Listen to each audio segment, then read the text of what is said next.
আসসালামু আলাইকুম। আজকে আমার এই ভিডিওটা হচ্ছে শিমরাইল মধ্যপাড়া যে পুরাতন বাজার আছে ওই বাজারকে নিয়ে। তো আমাদের বাজারটা অনেক দিনের পুরনো একটি বাজার। আমরা যখন ছোটো ছিলাম তখন দেখতাম বাজারটা অনেক উন্নত ছিল, বাট জমজমাট ছিল আর কি। তো এখন বাজারটা প্রায় শেষ। অনেক দোকানপাট, এই যে দোকানপাটগুলো দেখতেছেন, এই দোকানপাটগুলো প্রায় শেষ। এগুলা হয়তো আর দোকান কোনো সময় যে মেলবে কখনো আশা করা যায় না। এদিক দিয়ে দোকানপাটটিও প্রায় শেষ, শুধু এই যে একটা এই দোকানটা আছে, আর বাকি দোকানগুলোই প্রায় শেষ। ওদিকে এক দুইটা দোকান আছে। তো আমাদের বাজারটা একসময় খুব জমজমাট ছিল। আমরা ছোটোবেলা দেখতাম যে প্রত্যেক রবিবার এবং বৃহস্পতিবার বিকালবেলা এটার মধ্যে বাজার বসতো আর কি। বিকালবেলা অনেক জমজমাট হতো, অনেক দূর দূরান্ত থেকে আমাদের এই বাজারের মধ্যে অনেক লোক আসতো। তো এখন প্রায় সকালবেলা হয়, ঘন্টাখানেক বাজার বসে ফজরের নামাজের পর থেকে সকাল 8টা-9টা পর্যন্ত। তো এই বাজারের মধ্যে এখনও প্রায় সকালবেলা বাজার হয়ে কি এই দোকানপাটগুলা শেষ, নষ্ট হয়ে গেছে। মনে হয় না যে দোকানের যে মালিকগণ আছে তারা আর কখনো দোকানটা উন্নত তৈরি করবে। এই দোকানগুলো শেষ।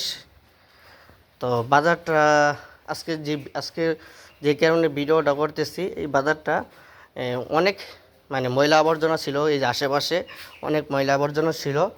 তো আজকে ভিডিওটা করার কারণ হচ্ছে, আপনারা সকলেই হয়তো চিনেন আমাদের শিমরাইল উত্তরপাড়া মোহাম্মদ মফিজ মিয়া অনেক জায়গায় যাই। আমাদের শিমরাইল উত্তরপাড়া ঈদগাহ ময়দান, কবরস্থান, মসজিদ এবং পাবলিক যে জায়গাগুলো আছে উনি পরিষ্কার করে সুন্দর করে দেয় আর কি। তো আজকে আমাদের বাজারে উনি আসছে, আমাদের পুরো বাজারটা উনি পরিষ্কার করতেছে।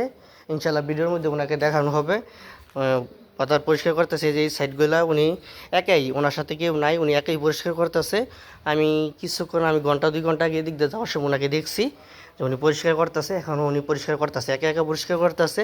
উনি যে যতটুকু পারতেছে পুরো বাজারটা পরিষ্কার করতেছে। এই যে এইগুলোর মধ্যে অনেক ময়লা আবর্জনা ছিল, উনি ঝাড়ু দিয়া এই পরিষ্কার করতেছে আর কি। এই যে মসজিদের সামনে অনেকগুলো ময়লা আছে, উনি এটি পরিষ্কার করতেছে। উনি খালাই দেওয়া যাবো আশাবাদী। এই যে ময়লা আবর্জনা দেখতেছেন, খুব বেশি রোদ, হয়তো ভিডিওটা ক্লিয়ার হয়ে যাচ্ছে না।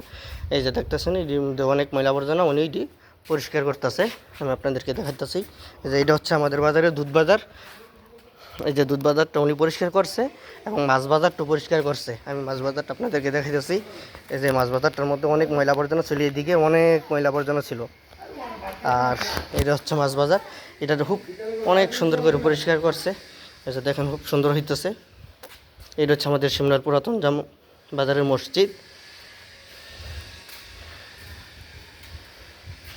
এই যে মাছ বাজারটা খুব সুন্দর করে পরিষ্কার করছে। হ্যাঁ অবশ্যই, বাজারটা খুব সুন্দর করে পরিষ্কার করছে, আগের থেকে খুব সুন্দর লাগতেছে।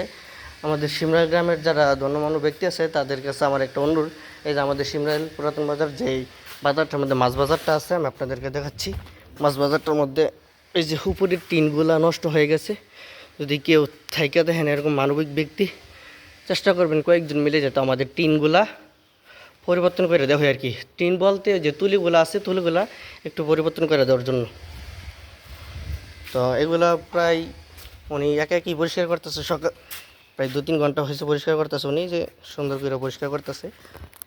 পরিষ্কার করা লাভ নাই, কারণ আজকে পরিষ্কার করতেছে 2 দিন পর আবার আগের মতন হয়ে যাবে আর কি। উনি একা পরিষ্কার করতেছে সকাল থেকে।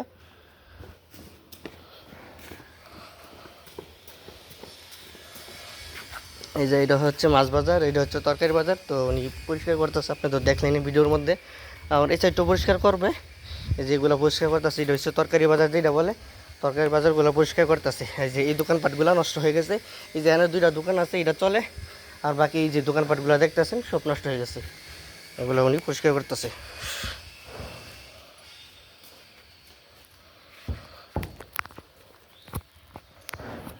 এই যে উনি একাই পরিষ্কার করতেছে। তো আমার কাছে খুব ভালো লাগতেছে ওনার পরিষ্কারটা। কেউ তার নিজের ইচ্ছে পরিষ্কার করে না, এমনকি টাকা দিয়ে পরিষ্কার করা আমি যাই না, টাকা দিয়ে পরিষ্কার করতে হয় জায়গাতে উনি সেই ইচ্ছাই নিজের ইচ্ছে বাজারটাকে অনেক সুন্দর করে পরিষ্কার করতেছে।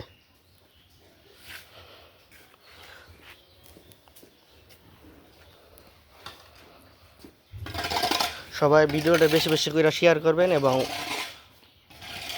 এই মানবিক কাজে সবাই অনেক আমার পক্ষ থেকে ওনাকে আন্তরিক অভিনন্দন ও শুভেচ্ছা। আর এটা হচ্ছে আমাদের সিমলার পুরাতন বাজার। এদিক দিয়ে হয়তো জমজমাট শেষ, কিন্তু এটা হচ্ছে বাজারের পূর্ব পাশ। আর মসজিদের পিছনে আছে কয়েকটা দোকান, ওইগুলা হয়তো এখনও সচল আছে। আর এদিকে প্রায় শেষ, এই যে দোকানপাটগুলো দেখতেছে প্রায় শেষ, ভেঙে চুরমার হয়ে গেছে। আর সবচেয়ে বড় কথা হচ্ছে আমাদের বাজারে এই যে এই দোকানপাটটার পিছনেই যে মন্দির আছে, এই মন্দিরের মধ্যে সিমরা গ্রামে সবচেয়ে বড় একটা গাছ, যে গাছটা হয়তো সবাই জানেন, বট গাছ। এই গাছটা এক সময় অনেক বড় ছিল, কিন্তু এখন অনেক পুরনো হওয়ার কারণে ব্যাঙ্গা ব্যাঙ্গা খুব ছোটো হয়ে গেছে আর কি। এই গাছটা খুব ছোটো হয়ে গেছে। তো এইটাই কি সিমরা গ্রামের একটা বাজার। তো এক নজরে বাজারটা আমরা সবাই দেখি।